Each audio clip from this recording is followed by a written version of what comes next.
سهیل افریدي ته صدیق جان یو آپشن خولې دی چې تا سره دا آپشن دی په دې عملو کا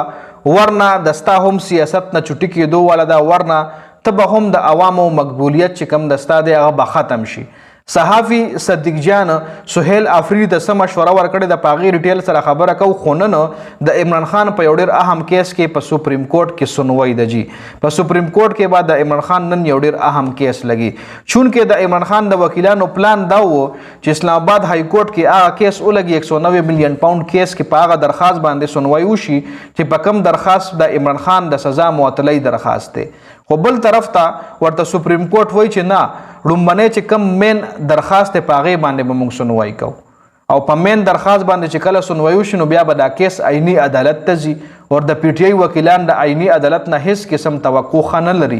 لکه عیني عدالت زمونږ خلاف غلطه فیصله به کوي. د پی ټی آی وکیلان دا خبره کوي نو د پی ټی آی وکیلانو په 190 ملین پاوند کیس کې دا زور لګولی دی چې ډومبی مونږه په اسلام آباد های کورټ کې دلایل په دې خبره ورکو چې د عمران خان سزا معطلۍ کم درخواست دی په هغې کې دلایل ورکو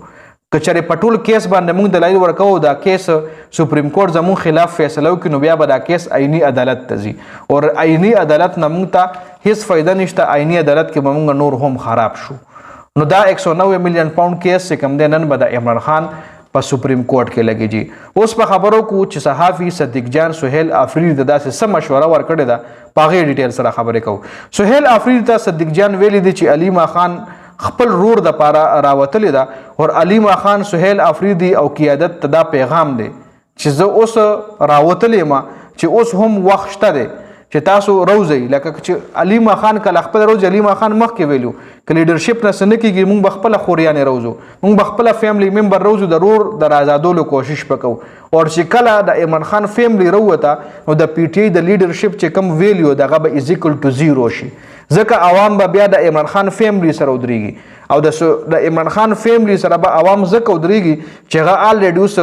علیما خان کې پی کې کې ښکاره کا علیما خان ته د دنیا خلکو غټه مینه ورکه او په دنیا خلک راوتلي د علیما خان سپورټ دپاره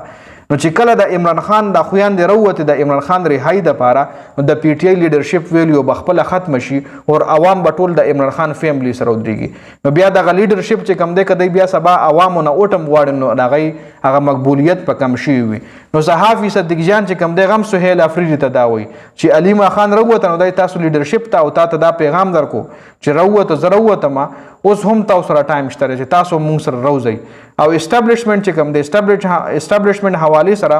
صدیق جان ویلی دي چې اسټابلیشمنټ د هر سیاستدان د نواز شریف جوړی او بیا یې د ردۍ په ټوکرۍ کې ورچوي. سهیل افریدي ته پکار چې خپله کارکردګي وښیي ورنه تاسو سره بل آپشن نشته دی. سهیل افریدي سره وایي دا یو آپشن دی چې بس دی روزي او د عمران خان د رهایي دپاره خپل کوششونه شروع کړي سټریټ موومنټ شروع کړي جلسې شروع کړي که چېرې داسې نه کېږي نو سهیل افریدي سره بل آپشن نشته دی.